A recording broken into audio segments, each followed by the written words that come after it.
Igreja, bom dia.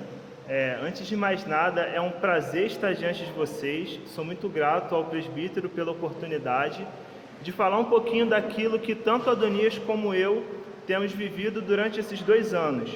São 2 anos de trabalho intenso, como vocês podem ver, como vocês realmente reconhecem. Como vocês podem também perceber, é um trabalho do qual nós gostamos muito de realizar. Realmente não somos os melhores diáconos, mas assim, nós nos dedicamos e realmente gostamos de servi-los. Então fique à vontade para fazer todo tipo de pergunta, anotações.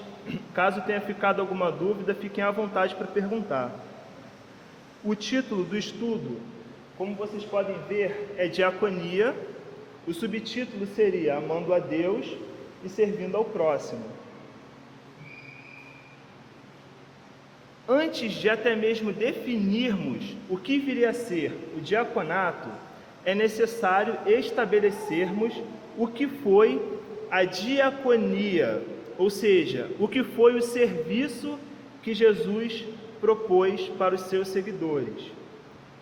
Por isso, eu peço que os irmãos me acompanhem no Evangelho de João, capítulo 13. Para que nós saibamos, o Evangelho de João, capítulo 13, para que nós saibamos o que o Senhor requer de toda a igreja, antes de sabermos o que o Senhor requer especificamente dos diáconos, dos oficiais. João, capítulo 13, é uma passagem muito conhecida, é a cerimônia do lava-pés. Diz assim a palavra do Senhor: Antes da festa da Páscoa, sabendo Jesus que era chegada a sua hora de passar deste mundo para o Pai, tendo amado os seus que estavam no mundo, amou-os até o fim.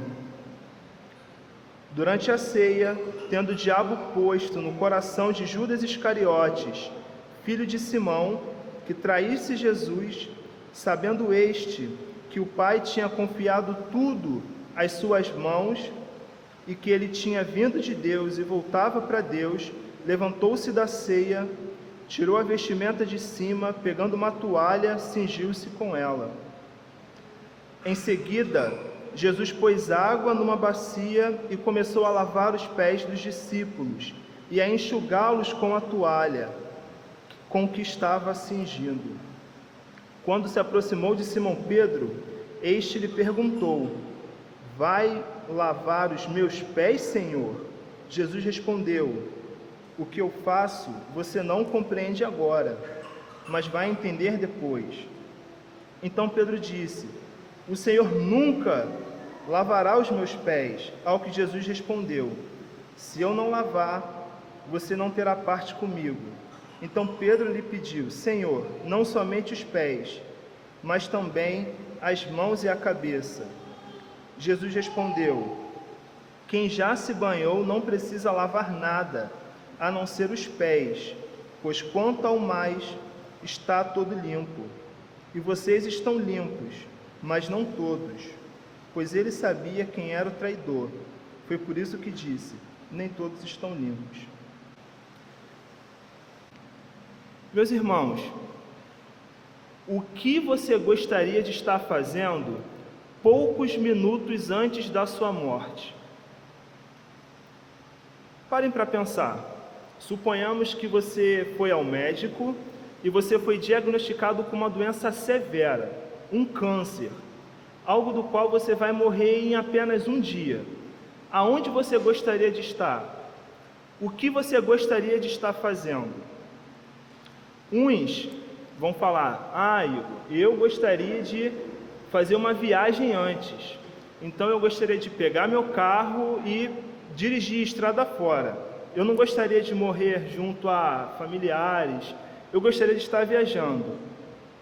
Outros poderiam falar: cara, eu fiquei a vida toda juntando dinheiro, se eu sei que eu vou morrer amanhã, eu quero gastar esse dinheiro todo que eu juntei. Então eu vou fazer de tudo para viver a vida, eu quero curtir, eu vou viver. Já que eu vou morrer amanhã, não tenho muitas esperanças. Dentre tantas coisas que Cristo poderia fazer um dia antes da sua morte, Cristo escolheu servir. Olha como Cristo encara o serviço. Algo precioso. Jesus tinha poucos minutos antes de morrer, poucas horas. Mas ainda assim ele tinha um serviço em tão alta consideração que ele escolheu servir, mesmo sabendo que iria morrer pouco tempo depois. Cristo escolheu servir poucos minutos antes da sua morte, poucas horas antes da sua morte, porque ele escolheu nos amar. Cristo escolheu servir, porque ele escolheu amar o seu povo. Mas você pode perguntar, qual é o grau desse amor? Até que ponto Jesus nos amou? Será que esse amor é tão extenso assim? Meus irmãos, Cristo escolheu nos amar ao ponto de se submeter aos mais baixos serviços. Cristo escolheu se submeter aos mais vergonhosos serviços. Ele nos amou, como o texto diz, até o fim. Como você pode ver no versículo 1, parte B. Tendo amado os seus que estavam no mundo, amou-os até o fim. Esse amar até o fim é o amar até as últimas consequências do seu amor. Então, Cristo nos amou e ele foi até as últimas consequências desse amor. E as últimas consequências desse amor requeria que Jesus se prestasse a um papel de escravo. Cristo, nesse papel de escravo, ele seguiu todos os protocolos. Olha a que ponto Jesus se submeteu, a que ponto Jesus se humilhou no seu papel de escravo. Olha o versículo 4 comigo, que são os protocolos da humilhação de Cristo. Cristo, tendo chegado no ambiente da ceia, ninguém se prontificou a lavar os pés. Jesus então toma essa postura. Ele levantou-se da ceia, tirou a vestimenta de cima, pegando uma toalha, cingiu-se com ela. Em seguida, pôs água numa bacia, começou a lavar os pés dos discípulos e a enxugá-los com a toalha com que estava cingido. Cristo nos amou ao ponto de se submeter a esse mais baixo serviço, um serviço escravo. E esse serviço é um serviço que escandaliza, é um serviço que choca. Olha o que está escrito no versículo 6, que são palavras do apóstolo Pedro, antes do seu apostolado. Ele pergunta: vai lavar os meus pés, Senhor? Pedro sabia o que estava acontecendo. Pedro sabia que Jesus era mestre e Senhor, e ele se choca: o Senhor vai lavar os meus pés? Como assim? O Senhor que é o Rei do Universo, o Senhor que é o Messias Régio, o Senhor vai me lavar os pés? É um serviço que nos deixa perplexos, nos deixa de fato chocados. O ponto da humilhação de Jesus. Pedro, ele se coloca de modo tal perplexo que no 8 ele fala: o Senhor nunca lavará os meus pés. Tamanha é a perplexidade de Pedro mediante a humilhação de Cristo. Pedro se coloca de maneira estarrecida, de maneira escandalizada, de maneira chocada. E é esse serviço que choca, que o Senhor requer da sua igreja. Olha o que está escrito em João, no 13, um pouquinho mais adiante, nessa mesma passagem. Pois eu lhes dei o exemplo para que, como eu fiz, vocês façam também. Essa diaconia de João, capítulo 13, é a diaconia que o Senhor requer da sua igreja como um todo. O Senhor requer de nós um serviço que escandaliza, sim. Tendo posto as bases do serviço que Cristo requer da sua igreja, agora vamos falar objetivamente do serviço que o Senhor requer daqueles que lideram o serviço, num contexto eclesiástico. Bem, você pode perguntar, cara, diaconato é importante? Eu não quero ser diácono, então por que eu deveria aprender sobre o diaconato? Antes de mais nada, é importante dizermos por que é importante estudarmos sobre o diaconato. Ao presbítero, é muito importante saber acerca do diaconato, porque este será auxiliado pelos diáconos. Então, sim, é muito importante saber acerca do diaconato, até porque, em dado nível, a depender da esfera de atuação, o diácono será um representante da igreja em contextos externos, que a gente vai tratar um pouco mais para frente. Então, ao presbítero, que vai supervisionar o trabalho diaconato, é de suma importância saber o papel e a função diaconal. Aos diáconos também é de suma importância saber a sua função, porque assim ele vai saber como melhor servir a igreja. Então, ao diácono é de suma importância.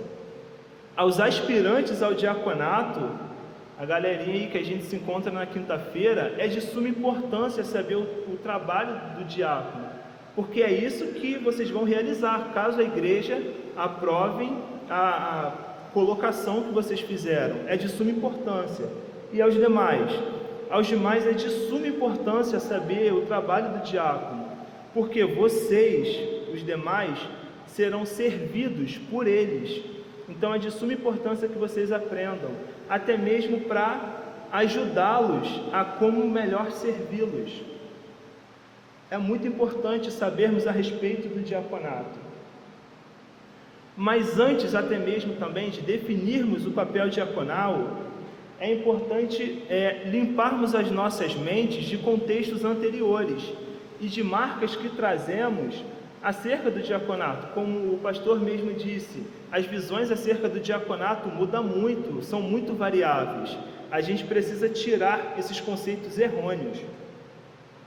O diaconato como zelador, em certos contextos de igreja, o diácono é visto como um profissional.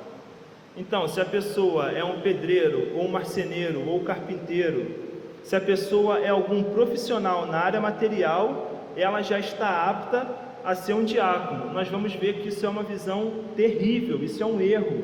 Diaconato não tem nada a ver com habilidades manuais. Diaconato tem a ver com caráter. É isso que o Senhor requer.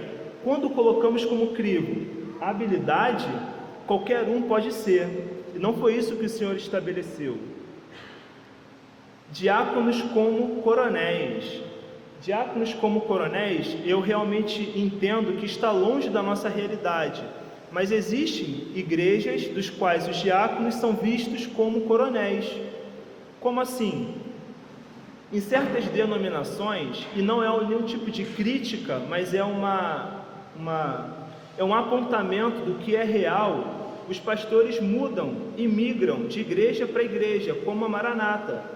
Em 2 anos de presbiterato, em 2 anos de pastoreio, o pastor muda da realidade de igreja, mas os diáconos permanecem na igreja. E com isso, quem exerce de fato uma influência na igreja? São os diáconos. E há relatos de diáconos destituindo pastores. Há relato de diáconos pressionando até mesmo os ensinos que os pastores ministram. Isso é errado. Os diáconos são oficiais que servem debaixo da supervisão do presbítero e não o contrário. Diáconos como coronéis da igreja, mandando na igreja, é algo extremamente equivocado. Em hipótese alguma devemos imitar ou aceitar essa realidade. Em outros contextos, temos o diácono como anônimo. Igrejas muito grandes, das quais existe o líder do ministério de evangelismo, o líder do ministério de missões, o líder de não sei das quantas. A igreja se perde em tanta liderança que o diácono fica sem função alguma, e a própria figura diaconal fica anônima. Em outras realidades nem se tem diácono, que é uma fatalidade. A função diaconal é de extrema importância para a igreja. Não podemos perder isso de vista.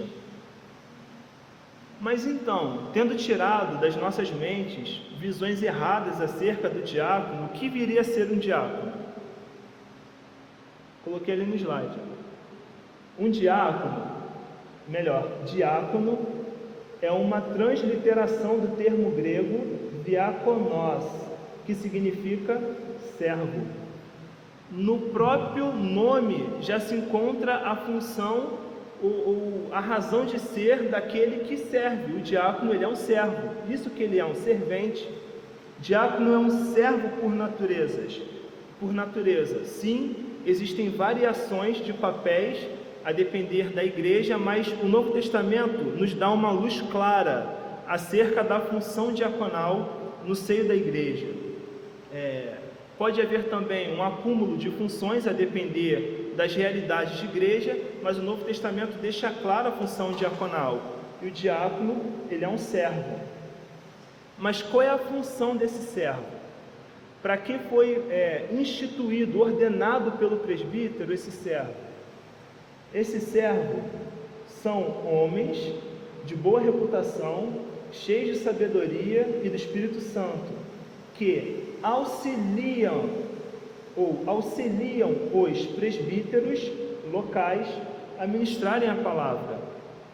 Numa primeira instância, o diácono é um servo que auxilia o ministério da palavra. O diácono é o responsável pela boa ordem litúrgica. Então, como a gente pôde ver na semana passada, entrou alguém aleatório aqui na igreja. Se tivesse que ser abordada, não foi o caso, a pessoa foi muito bem-vinda, saiu porque quis. Mas se tivesse de ser abordada, essa pessoa teria que sido abordada pelos diáconos. Mas ela não perturbou a ordem do culto, então não teria por que abordarmos. Se por algum acaso entra alguém um pouco alterado ali na porta da igreja, perturbando a ordem litúrgica, quem abordará essa pessoa para preservar o culto serão também os diáconos da igreja local. Se pessoas, graças a Deus, não é a nossa realidade, mas se pessoas começarem a conversar em alto no meio do culto, ao ponto que atrapalhem a mensagem, os diáconos abordarão essas pessoas e os diáconos irão conduzir aquela situação da melhor forma. Então, os diáconos são os responsáveis pela liturgia da igreja, mas não somente essa liturgia a nível durante o culto, durante a adoração, mas também passos anteriores a liturgias, como por exemplo, abrir o portão, fechar a igreja, luzes, púlpito, limpeza do ambiente, tudo que está envolvido na liturgia da igreja, tudo que está envolvido no ambiente de culto, é responsabilidade do diácono também. Essas são as funções diaconais. Além disso, além de questões materiais e estruturais e questões de culto, os diáconos também são responsáveis por assistir a igreja e a sociedade em suas necessidades básicas cotidianas. Como assim assistir a igreja? Caso os irmãos precisem, até mesmo fora do ambiente de culto, de algum tipo de ajuda, auxílio, está faltando mantimento de casa, ou até mesmo ocorreu um imprevisto e sua casa teve uma enchente, essas coisas pontuais que acontecem, caso os irmãos precisem, quem se colocará à disposição, numa primeira instância, a ajudar, são os diáconos. Eles são os responsáveis também por assistir não só a igreja, como a sociedade, de maneira geral. Então, os ministérios de misericórdia, obras de caridade, evangelismo, são atuações da igreja na sociedade. Os responsáveis também são os diáconos. E só um ponto de observação: em Genebra, sobre o presbiterato, sobre o pastoreio de Calvino, a cidade foi completamente transformada pela atuação dos diáconos em Genebra. Não se tinham mais mendigos na rua, não se tinham enfermos que não fossem acolhidos pelos diáconos. Então, assim, a atuação do diácono para fora, ela faz uma diferença social também. Mas vamos lá, agora a gente vai trabalhar o texto de 1 Timóteo 8 ao 13. É um texto belíssimo, e um texto que nos dá o norte tanto do que se requer de um diácono, quanto das funções que ele exerce quanto oficial. O texto de 1 Timóteo, como vocês podem bem ver, ele foi pintado de azul, salmão e verde. Essas pinturas fazem referência às partes do texto. É dessa forma que vamos trabalhar. Primeiro o azul, depois o salmão, posteriormente o verde. Aqui, caso a divisão do texto pintada não tenha ficado clara, a gente vai dividir o estudo assim. Primeiro, as qualificações de um diácono. Depois, como vocês bem puderam ver, a questão das mulheres. Como assim? No texto falando de diáconos aparecem mulheres. É possível que uma mulher venha a ser diaconisa? Nós vamos trabalhar isso também. E por último, as bênçãos provenientes do diaconato. Quanto às qualificações de um diácono e um presbítero, elas são quase as mesmas. A única diferença se dá porque o presbítero deve ser apto para o ensino, enquanto o diácono não necessariamente. Nós não vamos trabalhar esse texto por completo. Primeiro, porque o presbítero, na aula anterior, ele já falou bastante coisa a respeito. Vamos nos ater somente a duas qualificações, que seriam respeitáveis e conservando o mistério da fé com a consciência limpa. Respeitáveis, quando a gente olha esse texto de maneira corrida, a gente pode até mesmo pensar que é irrelevante esse detalhe. Mas por que irrelevante? Porque a gente pensa, cara, como assim respeitáveis? Quem aqui é desrespeitado? Ninguém é desrespeitado. Então, talvez o apóstolo Paulo tenha colocado isso de maneira superficial, de maneira que não tenha nenhum tipo de significado. Não, meus irmãos, respeitáveis no original diz respeito a alguém de boa fama, alguém digno, cordato, alguém que é imitável nas suas realizações. Tal é o respeitável.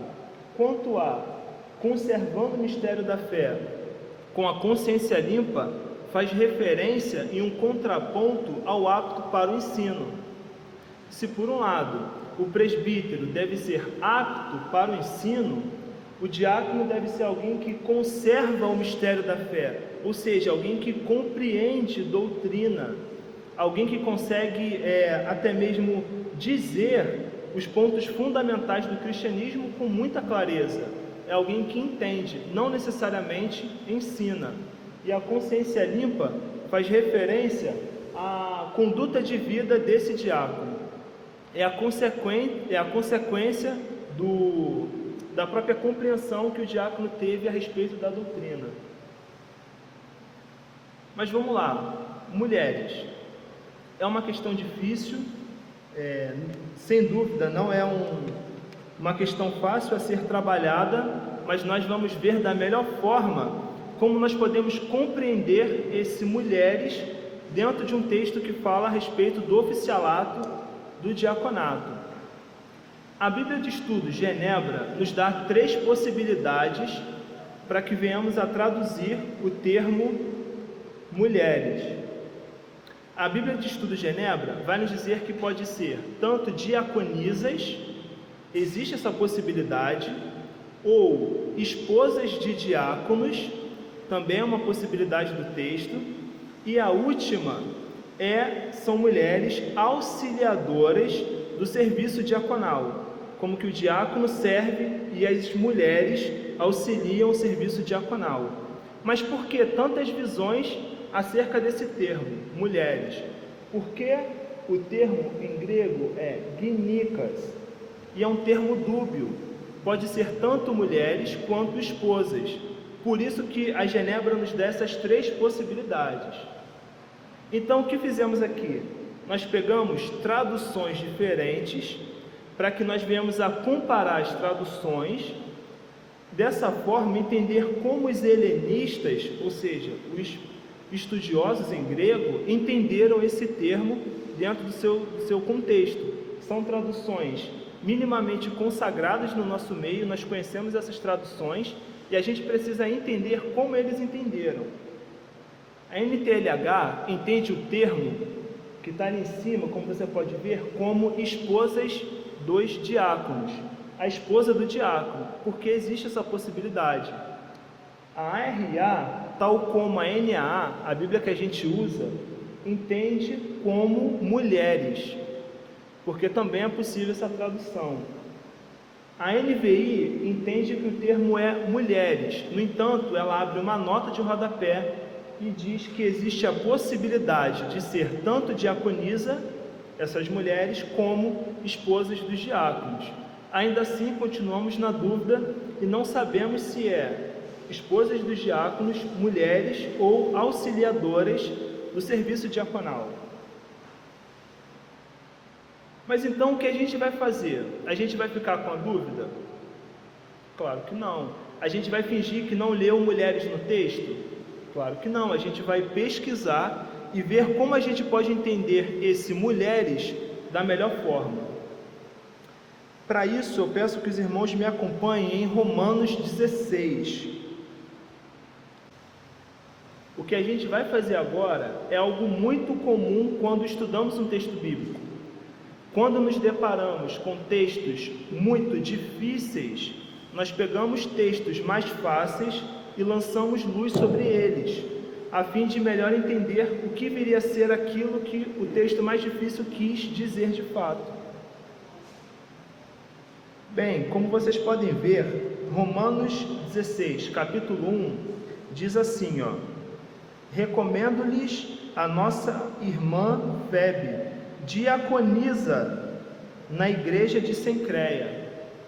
Olha como os tradutores da NAA entenderam esse termo, entenderam como diaconisa. Mas nós temos aqui outras traduções, das quais vamos também fazer uso a fim de comparar e tentar entender o que Paulo quis dizer melhor nessa passagem. Na NTLH também vemos que o termo é traduzido como diaconisa. Na ARA a gente já encontra uma outra sentença, encontramos que está servindo a igreja de Cencreia. E na NVI encontramos o termo serva da igreja de Cencreia, com uma nota de rodapé, colocando como possibilidade da tradução diaconisa também. Diante disso, continuamos na dúvida.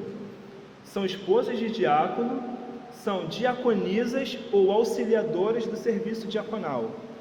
Bem, a gente pode excluir, sem sombra de dúvida, o esposa dos diáconos, porque não faz sentido o apóstolo Paulo legislar, ou seja, fazer uma lei, dizer das esposas dos diáconos e não dizer das esposas dos presbíteros.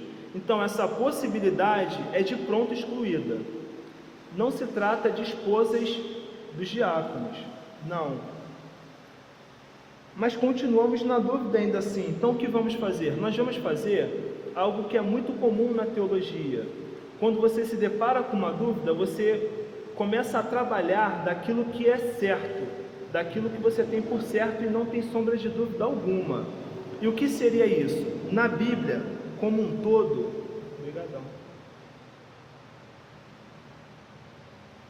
na Bíblia como um todo, nós temos por certo, que os homens são os líderes.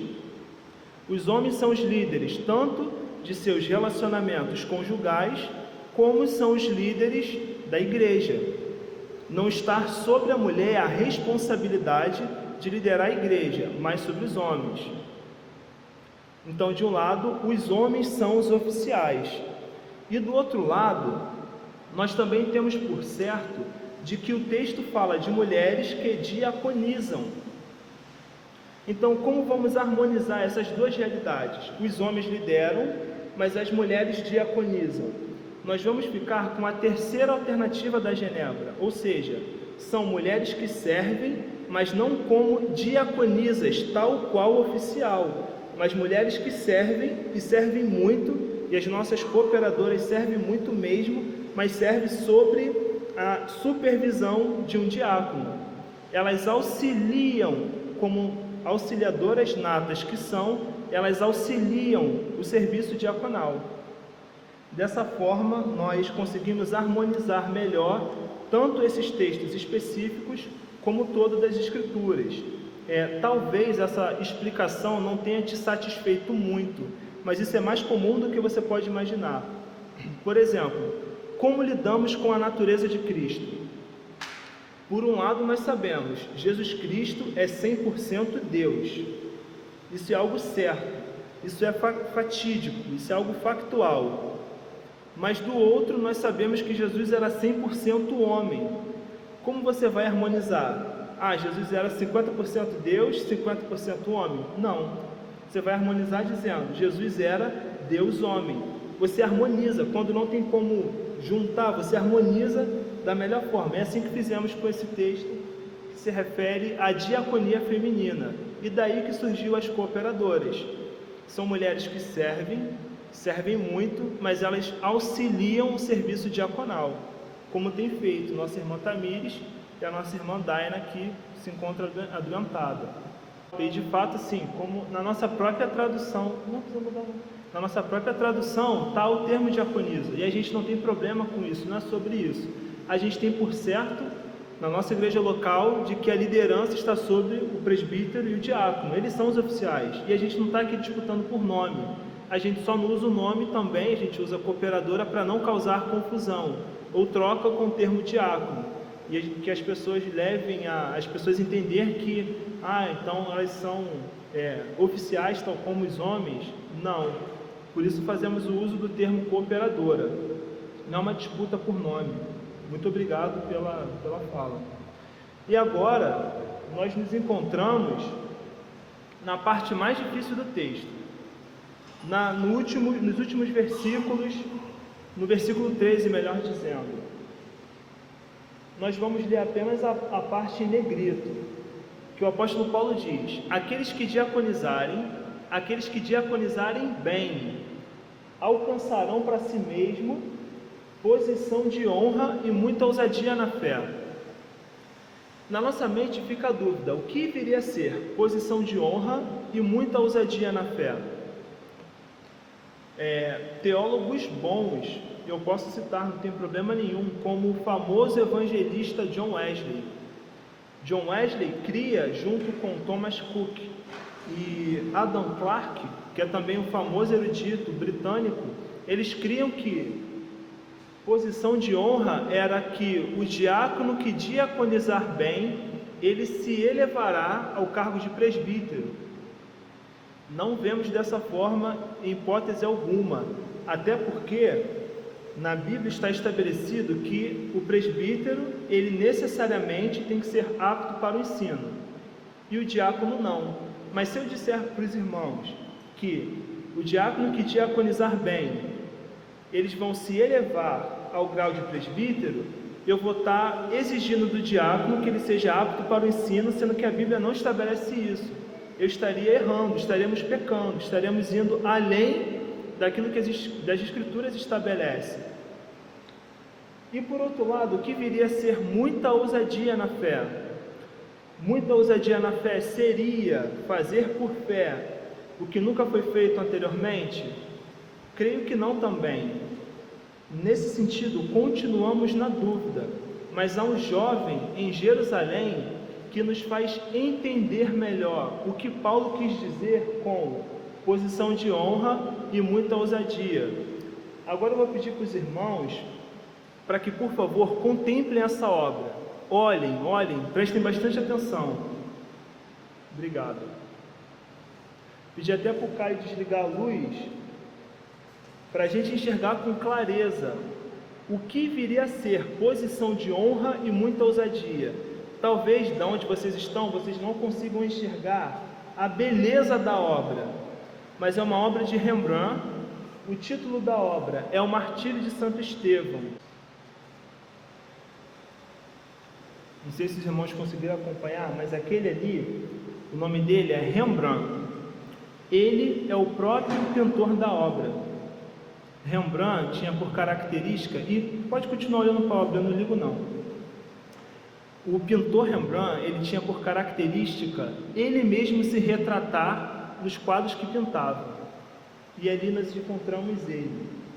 Essa pintura, hoje, atualmente, se encontra no Museu de Belas Artes em Lyon, França. É uma obra lindíssima, uma obra grande, é aproximadamente desse tamanho aqui mesmo que a gente está vendo.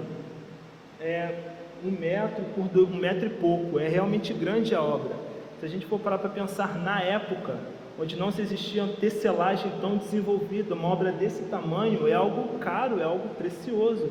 Essa é a primeira pintura de Rembrandt. Rembrandt, caso os irmãos não saibam, foi um pintor holandês que nasceu em 1606, Leiden, Holanda, e morreu em Amsterdã, em 1669. Essa foi a primeira pintura de Rembrandt. E o Rembrandt, ele retratou em óleo sobre tela uma clássica obra barroca. Como os irmãos podem ver, existe um jogo de luzes, e isso é muito bem marcado.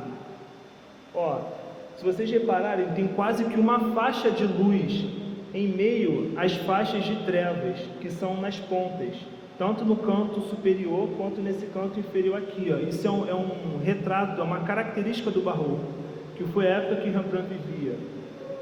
Uma outra característica são a riqueza nos detalhes. Se os irmãos repararem, não existia isso antes da entrada desse movimento que ficou conhecido como barroco. Tem as expressões faciais, depois eu vou disponibilizar o slide, ou você pode pesquisar. As expressões faciais são muito bem marcadas. Você consegue ver ira na cara das pessoas. Você consegue ver um olhar de contemplação de Estevão. Por isso que eu falei, contemplem a obra, nem me importo não, se não olharem para mim. É algo realmente belo, é algo lindo. O cavalo que está aqui em meio às trevas, ele possui ferradura. Olha quantos detalhes, quantas coisas. É uma obra magnífica que fala a respeito do jovem Estevão. Vou pedir para ele ligar, porque para a gente aprender sobre a vida de Estevão, de maneira breve, de maneira rápida, a gente precisa ir para Atos 6. Por favor, me acompanhe até lá, para entendermos quem é esse homem ajoelhado e o que ele está fazendo ali ajoelhado. Realmente, assim, eu gostaria muito de ler esse texto é lindo. Esse texto, só na própria leitura do texto, já é algo emocionante, impactante. Eu gostaria de ler, mas eu não vou ler. Não vou ler realmente por conta do tempo. E você tem acesso às escrituras, depois vocês leiam e vocês serão muito bem abençoados só com a leitura do texto. Em Atos 6, nós encontramos uma grande confusão.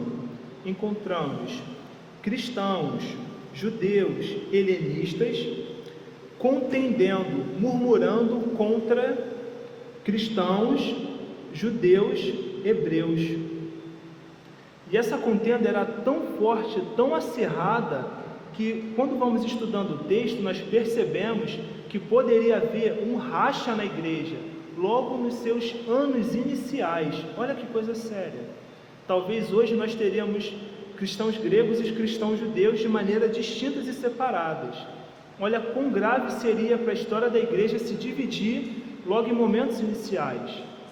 A contenda era grande, era algo realmente muito sério. Mas os apóstolos, cheios de sabedoria, guiados pelo Espírito, propôs para que a multidão levantasse 7 homens cheios de sabedoria, de boa reputação, cheios do Espírito Santo, para resolver esse problema de divisão na igreja. Então a igreja, de prontidão, escolhe alguns nomes, dos quais nós vamos ler apenas eles. Os nomes aparecem no versículo 5 de Atos 6. Diz assim, o parecer agradou a todos, então elegeram Estevão, homem cheio de fé e do Espírito Santo, Filipe, Prócoro, Nicanor, Timão, Pármenas e Nicolau, prosélito de Antioquia. O texto diz que a multidão de prontidão elegeu Estevão. E o ministério de Estevão, posteriormente a esse evento, é focado por Lucas. E nós podemos ver no versículo 8, que ele fala a respeito de Estevão e desenvolve o ministério de Estevão. Olha o que ele diz no 8: Estevão, cheio de graça e de poder, fazia prodígios e grandes sinais entre o povo. Estevão fazia milagres, e Lucas foca no ministério de Estevão, até que Estevão é pego pelo grupo chamado dos libertos, de diversas partes daquela região, libertos dos sirineus, dos alexandrinos, e dos da Cilícia e dos da província da Ásia, diversos lugares. Aqueles homens que cercam Estevão são os libertos, são os conhecidos como os libertos. Eles cercam Estevão, pegam Estevão e, por uma acusação injusta, os levam ao Sinédrio. O Sinédrio naquela época era composto por maioria de saduceus. E olha o que muito maldosamente eles fazem. Falam que Estevão estava pregando contra a lei, pregando contra Moisés, pregando contra o templo. Para um saduceu, falar contra Moisés é considerado uma blasfêmia. Olha que coisa séria. Estevão sabia aquilo que ele estava diante. Estevão estava diante da morte e sabia disso. Estevão estava diante da morte e não temeu. Estevão, como você vai ver já no capítulo 7, olha na sua Bíblia, a defesa de Estevão. Lucas registra a defesa de Estevão, ou melhor dizendo, o testemunho de Estevão. Quando você lê esse capítulo, você vai reparar que Estevão não se defende, ele testemunha da sua fé. Esse termo, que está em negrito, melhor seria posto por testemunha de Estevão e não defesa. Estevão, cheio de fé e cheio de sabedoria, nos mostra aquela posição de honra que o apóstolo Paulo falou em 1 Timóteo capítulo 3, versículo 13. A posição de honra não é uma posição sobre os outros, é a posição de honra de morrer por Cristo. Olha o que acontece com o jovem Estevão, em Atos 7, 51 até o 53. Foi essa posição de honra que Estevão alcançou para si ao diaconizar bem. Olhe, melhor dizendo, a ousadia na fé de Estevão. Olhemos a ousadia na fé de Estevão, de testemunhar de Cristo diante da sua morte. Estevão diz, essas são palavras de Estevão: homens teimosos e incircuncisos de coração e de ouvidos, vocês sempre resistem ao Espírito Santo. Vocês fazem exatamente o mesmo que fizeram seus pais, dos quais os pais de vocês não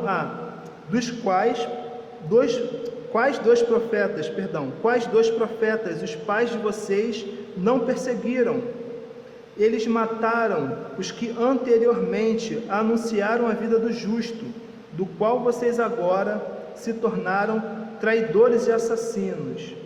Vocês receberam a lei por ministério de anjos e não guardaram. Essa é a posição ousada de Estevão.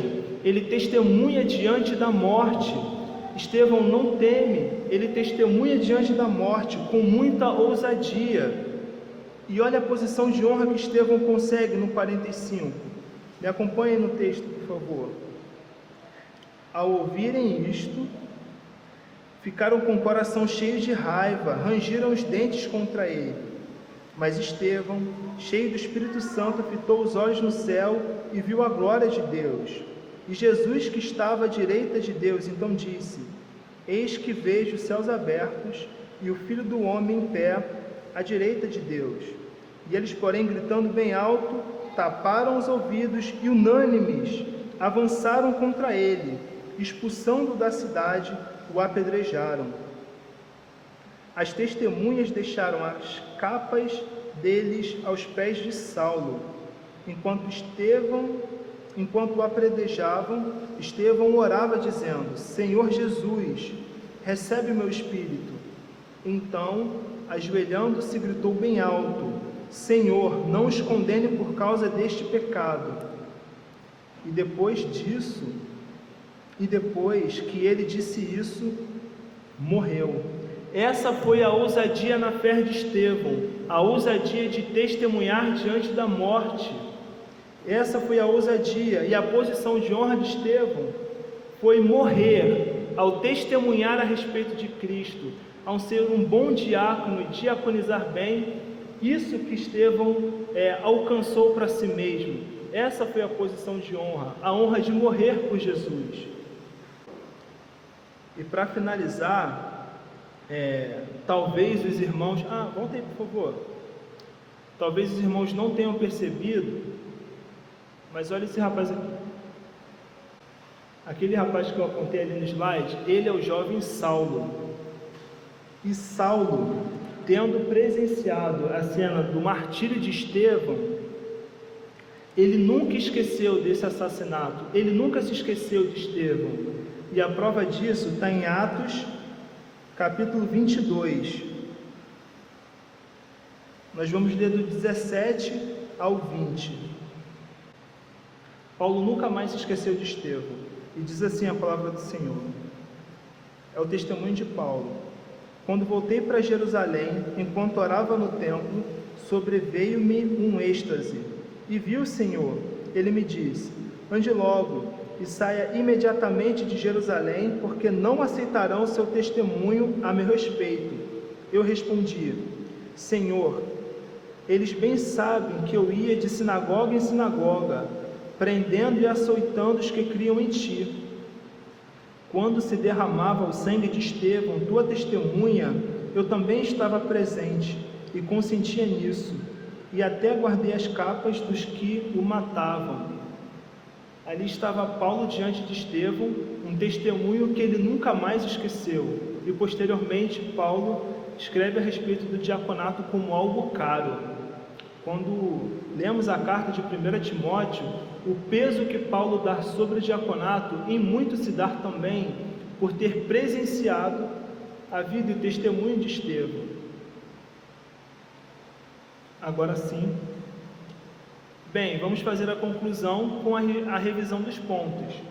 Nós vimos que as qualificações de um diácono não se trata de habilidades, não se trata daquilo que a pessoa sabe ou não fazer, mas apenas do caráter que Cristo requer daquele que diaconiza, de que exerça um serviço escandalizante, por assim dizer. As cooperadoras, as mulheres, faz uma referência a cooperadoras, as mulheres que diaconizam com os diáconos, e a posição de honra e a ousadia na fé se dá não por uma posição elevada e de ser o maior nos outros, mas ser aquele que mais serve, aquele até mesmo que morre por aquilo que crê. O link do teste está no próprio slide, eu vou disponibilizar o slide agora, é só clicar e fazer. O teste está muito simples, é uma sentença e verdadeiro ou falso. Realmente assim, não tem muita dificuldade, mas tem pegadinhas, tome cuidado. É isso, meus irmãos, agradeço. Alguém tem alguma pergunta, alguma dúvida? Algo não ficou claro?